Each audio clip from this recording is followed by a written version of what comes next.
Ladies and gentlemen, my name is Atratzu, and today I'm sharing my thoughts on Sins of the Demon RPG. Now, before I lose my mind, I'm going to turn off this music track, so as you can see with the options, you press F1, and then I'm going to play BGM and ME, so that is to turn the music off, so I don't need to hear that guitar riff playing over and over and over again as I give the introduction for this game.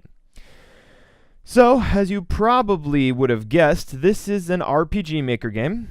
So, yet another one of these that has somehow weaseled its way into my Steam library, and I am stubborn and want to play through all of my RPG Maker games, through all my games in general. If it ends up in my Steam library, my goal is to try to play through it. So, that's where I am, and that's how I got here.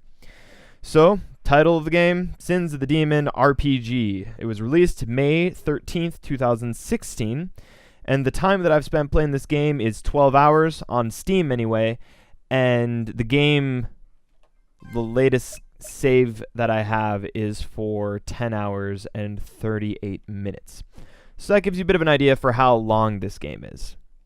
So, some preliminary stuff that we should probably talk about, and I feel like I should just say before I get into an RPG Maker game.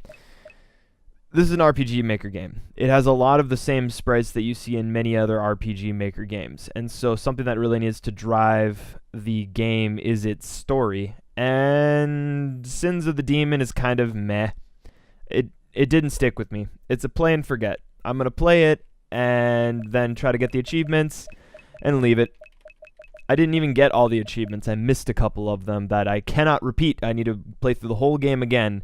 I'm just not feeling it. I don't care enough to play through the whole thing again, sink another, I don't know, maybe 9 hours or something like that. There are some interesting mechanics though in the game, so I guess that's at least kind of interesting. It's different that it wasn't what everything else, but it was definitely suboptimal. I didn't like the changes that were brought into the game. But hold that thought. Let's just jump into a new game and start talking about stuff.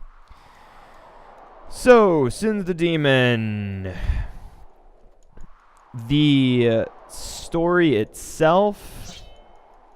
What do I even say about this story that isn't in any other game? Oh, I know.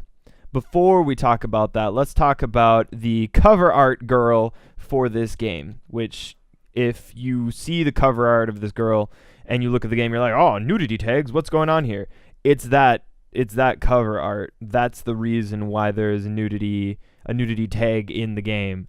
I played through the whole game and I encountered no nudity. The only thing that was close to that was that it was like sexually implied when the two protagonists go off in a tent by themselves and everyone's like, I'm not here, I'm not watching this, and that's the extent of it. That's the extent of nudity. That and this sprite. That's really about it. You don't really get any nudity in this game. So I don't know why that tag was there. I don't know if that tag is trying to sucker in more people to buy it, or you just hurt yourself by limiting your audience by trying to go for a more mature crowd. I don't know.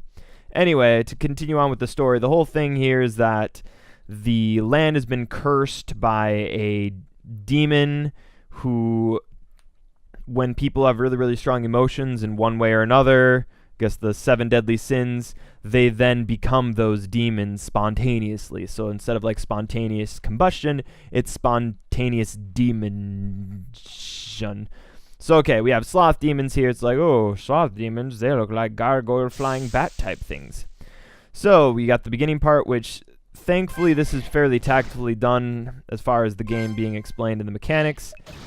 So they kind of give you a bit of an explanation, jumping right in. They're not going to give you too much. And they're like, okay, here you go. This is what's going on. So this is the nonsense of the...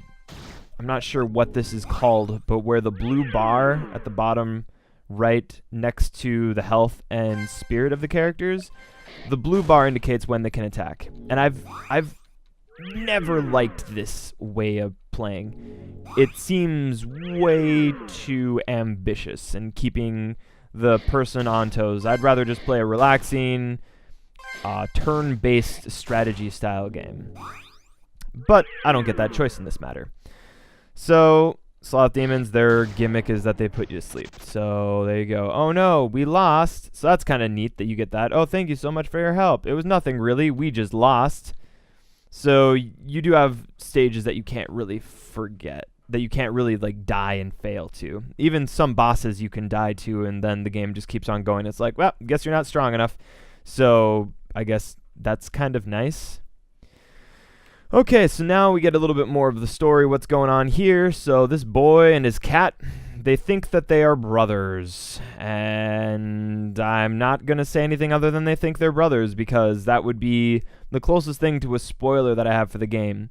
The character, the protagonist's name is Kenshi. He's the one that looks like the masked bandit in this nice little looping animation walk thing.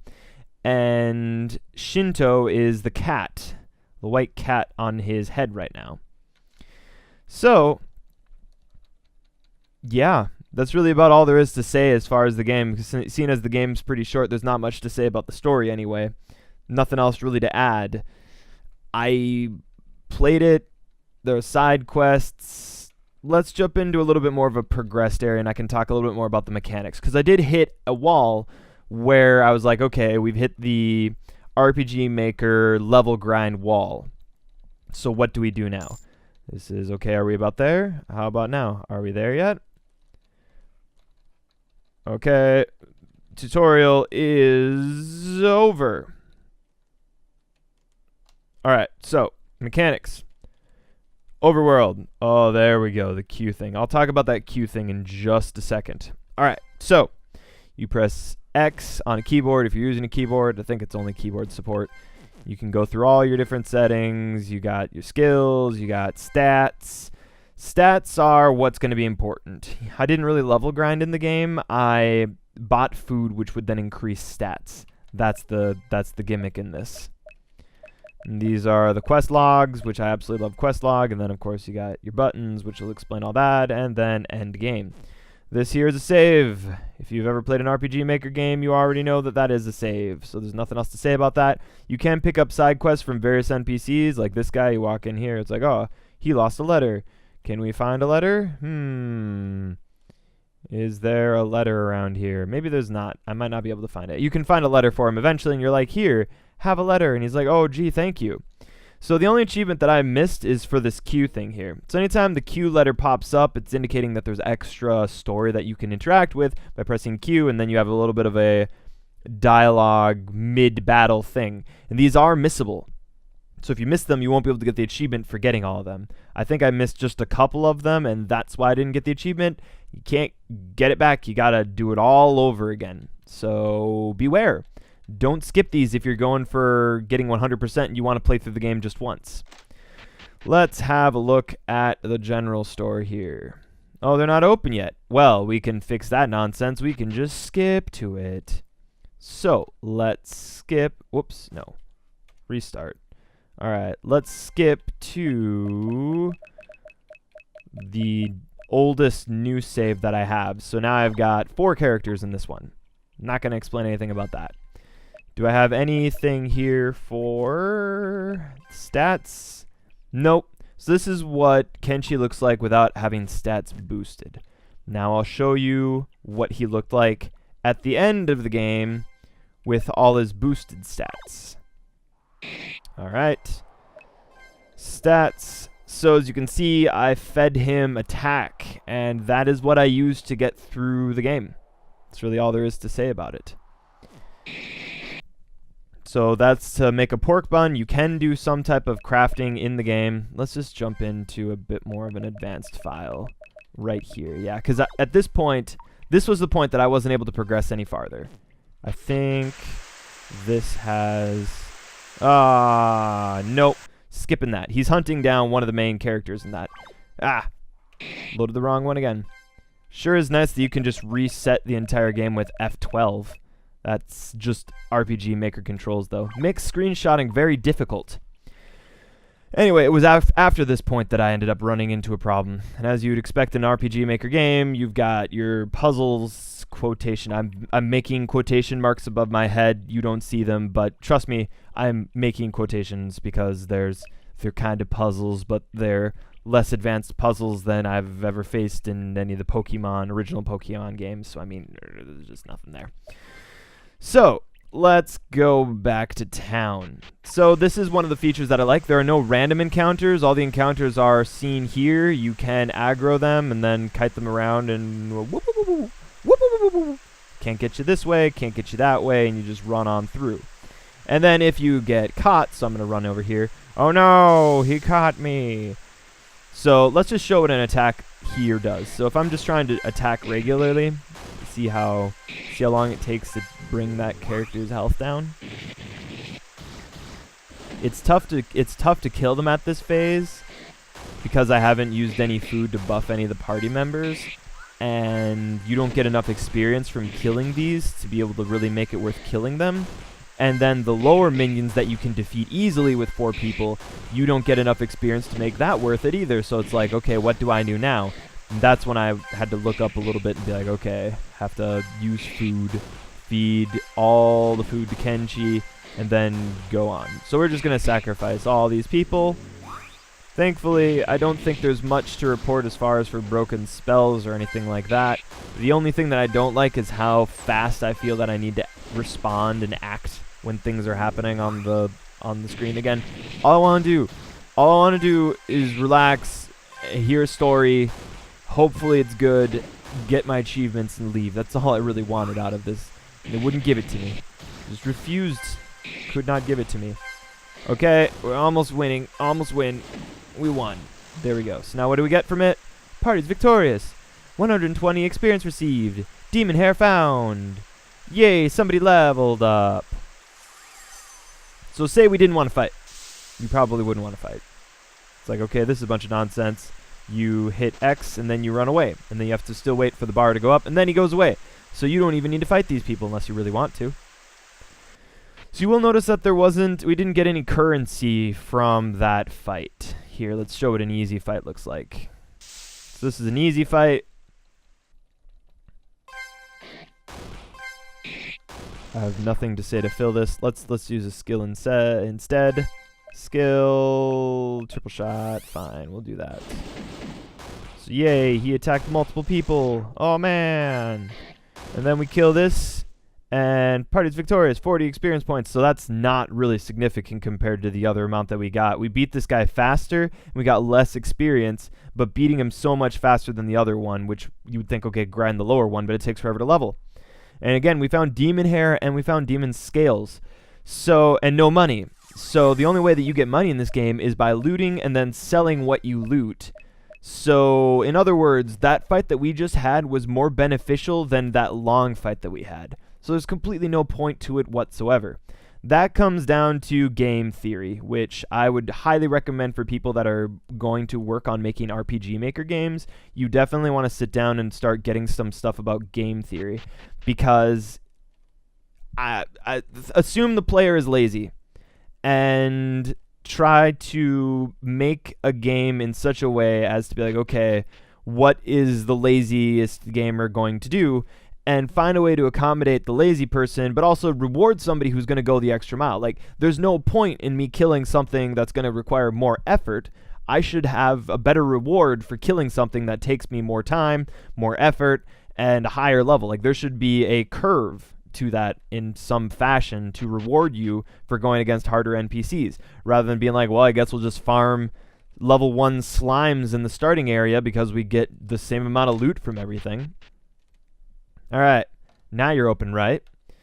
So, buy, sell, let's sell the demon hair so you get an idea. Okay, so 2 of them, that's basically what we got off of that fight.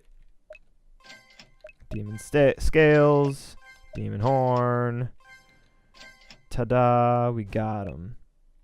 Now let's pick up some stuff for cooking. Okay, we have recovery potions because I'm OCD and stocked up on absolutely everything. You're going to spend most of your time cooking in this game.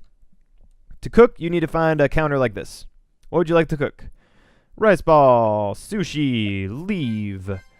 So, if you look in your items, you can find the recipes for it. So, for rice balls, it's 1 rice. For sushi, it's 1 rice and 1 meat. Do we have meat? No, we do not have meat. Do you sell meat? No. This guy does not sell meat.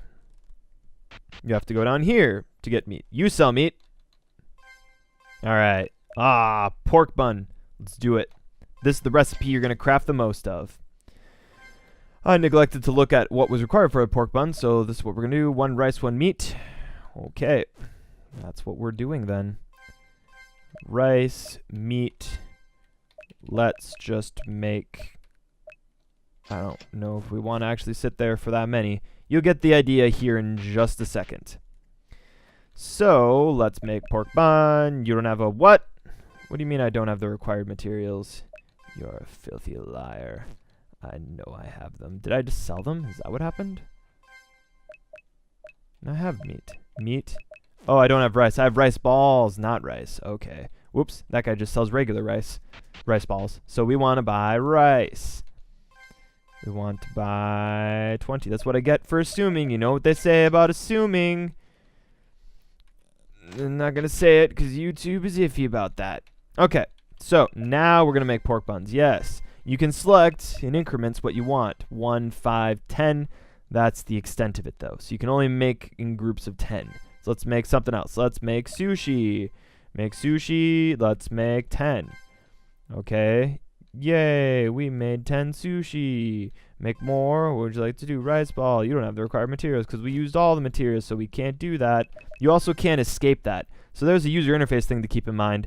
You can't get out of that by pressing X. I don't know if that's a limitation of RPG Maker or what the deal is, but I cannot just press X to get out of that, or if you will, B, A or B, whatever to try to get away. I want to leave. Thank you. Sheesh. Trapped in a loop. Okay, let's wake this person up. Get up.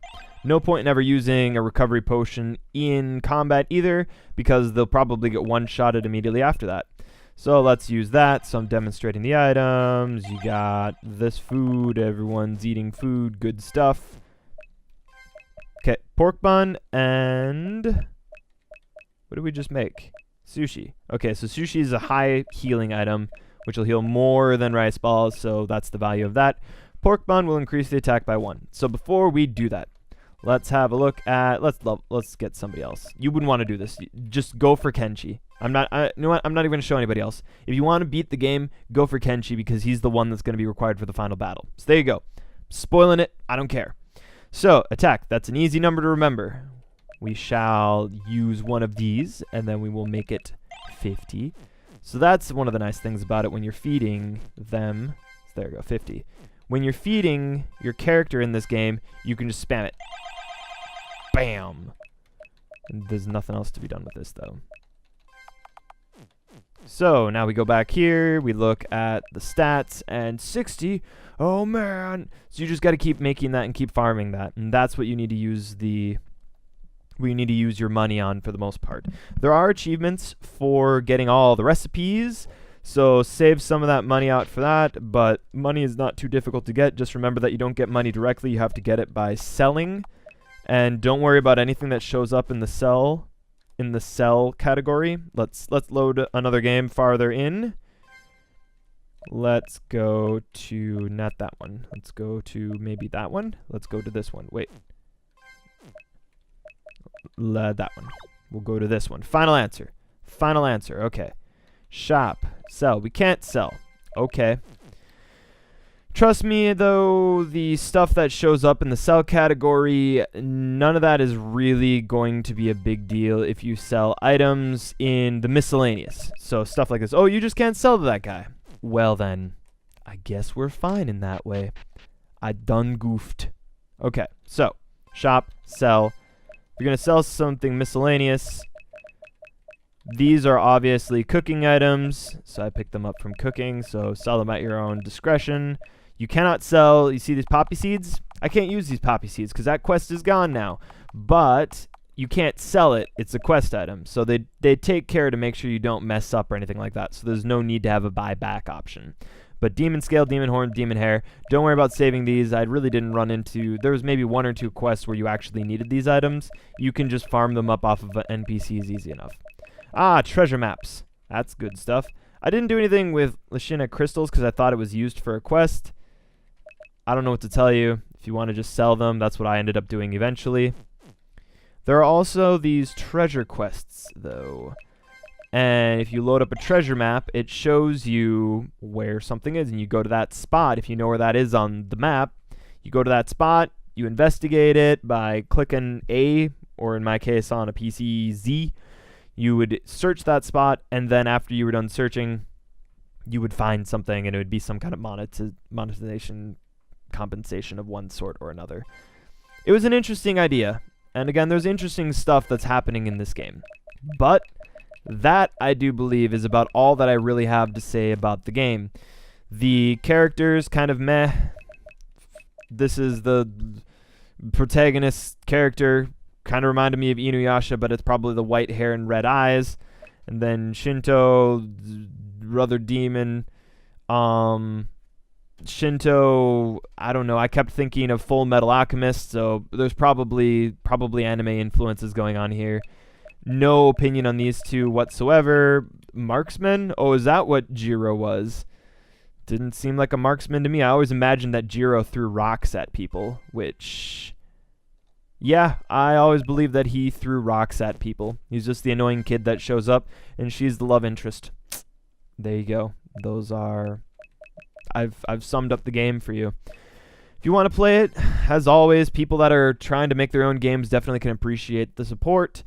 Anyway, thank you for watching. My name's Atratzu. If you like this video, be sure to like, comment, subscribe, all that good stuff. There's nothing else really to say about it. You've heard it all 1,000 times before. Why haven't you done it? Yeah. I just keep on reporting on these games because this is what I'm playing, and I'm just like, well, I feel that I need to at least say something about this game before I finish up, uninstall it, and move on to the next one. So thank you for taking the time to watch it. Hopefully there was something interesting and educational that happened in this video. Someone seems to get something out of the videos, even though many times I don't feel like my unscripted ones get nearly as much, because it's really impromptu and it requires more practice, and sometimes it's really easy to do, sometimes the ideas flow. Other times, like this time, I'm rusty and really need to keep doing stuff. Need to keep trying to do these so that I get better. Speaking of which, I probably should go back to Rust. I feel like getting really angry. See you next time.